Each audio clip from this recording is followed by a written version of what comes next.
There we go. Good evening, everyone. I hope everyone is doing well. I wish I could have given you the news live, but of course, duty calls as it usually does. But this is a great day for America. Donald Trump beating Kamala Harris 277 to 224. That in and of itself is an amazing result.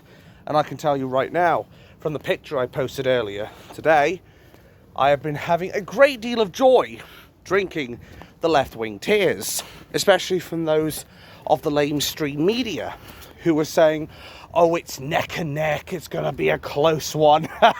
Yeah, look how quickly she got bombed out. Hell, she was so upset, she didn't even want to stay for a Florida speech.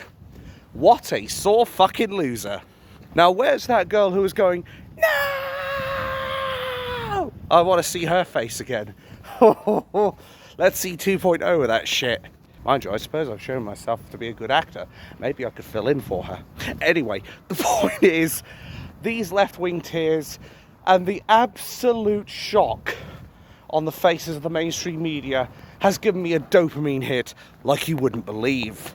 And now a direct message to Trump. Congratulations on your victory. I know you've got a country to run, but we have one small favour to ask of you. Actually, no, two. We would love it if you could chime in and get Keir the Traitor Starmer to actually tell our prison officers and what have you to release Tommy Robinson.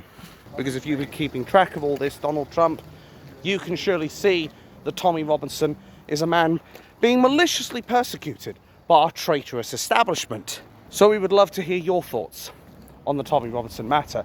The second one, speaking of Keir the Traitor Starmer, we have a very big problem here in the United Kingdom. We have a very big problem with anti-democratic leaders, people who are anti-native people. We have Keir the Traitor Starmer, who would rather help the invaders of this country than help the native Brits of their own country. It is a very big problem we have.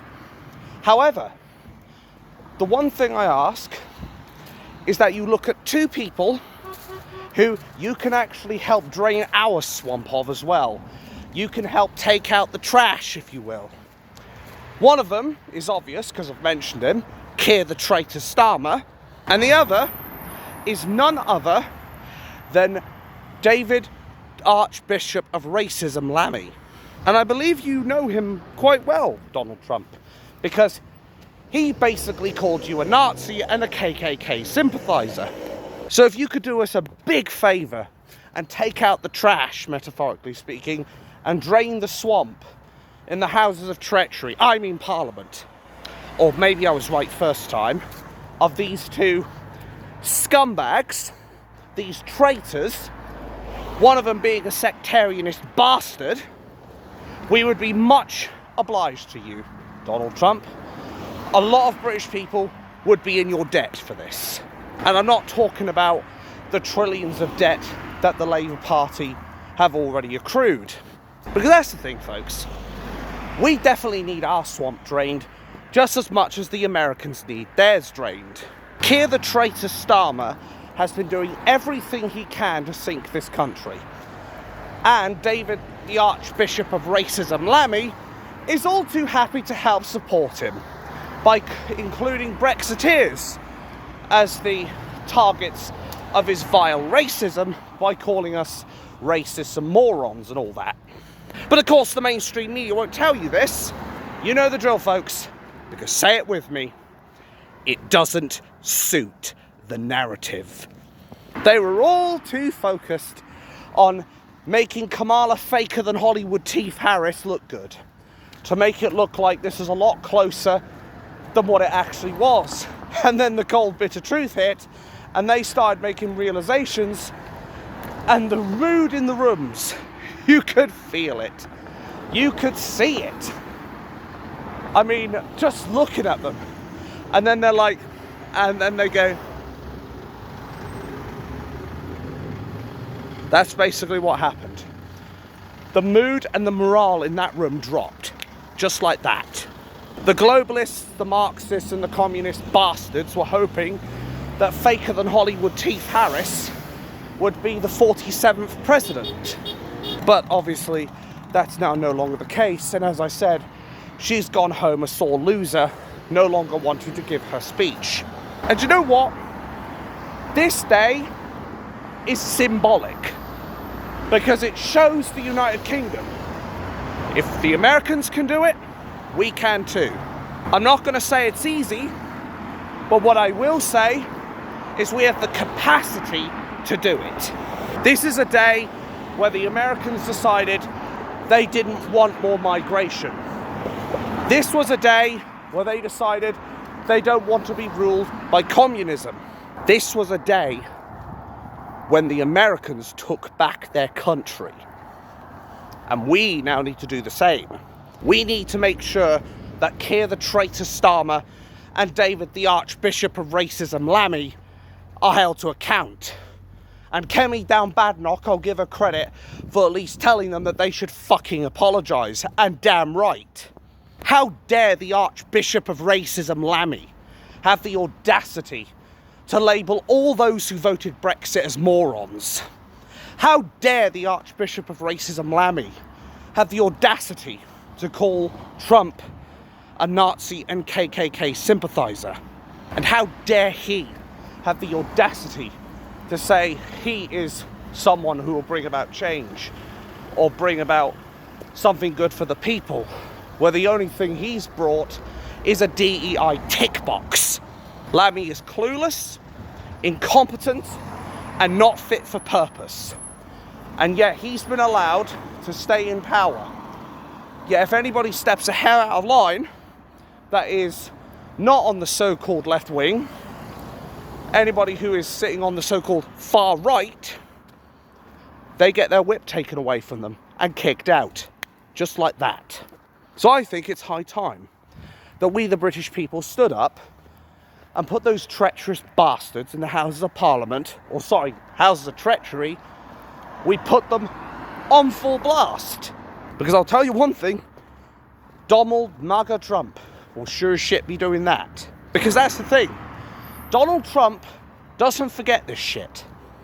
And he is going to make sure these two feel the full force of his verbal wrath.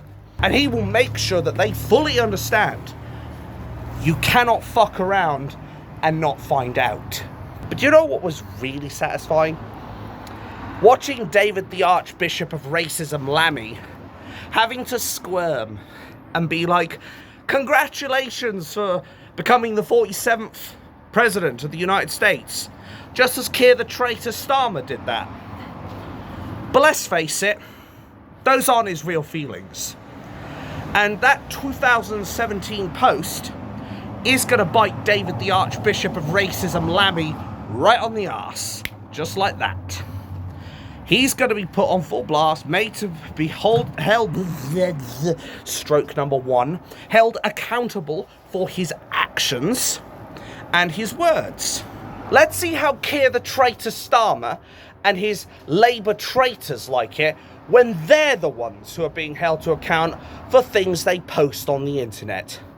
I don't know about you, but I don't think I need to put any spoilers to this one, because I think we already know what's going to happen. We're going to see a lot of bitching and complaining from the Labour Party. Sorry, the Traitor Party. And I know I got it right that time. But we're going to see a lot of bitching and complaining from the Traitor Party, who are all like, well, those are just words on the internet.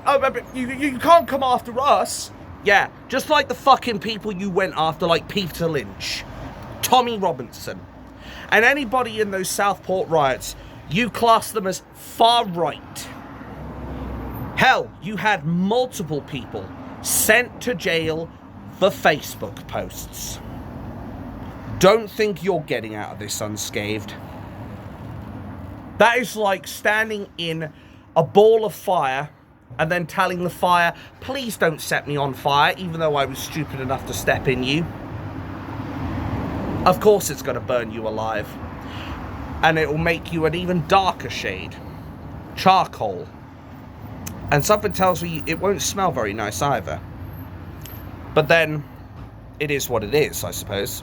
I cannot wait to see you squirm, Keir the Traitor Starmer. Same for you, David the Archbishop of Racism, Lammy.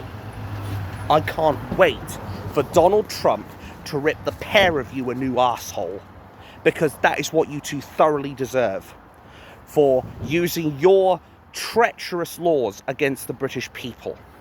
Let's see how you like a taste of your own medicine.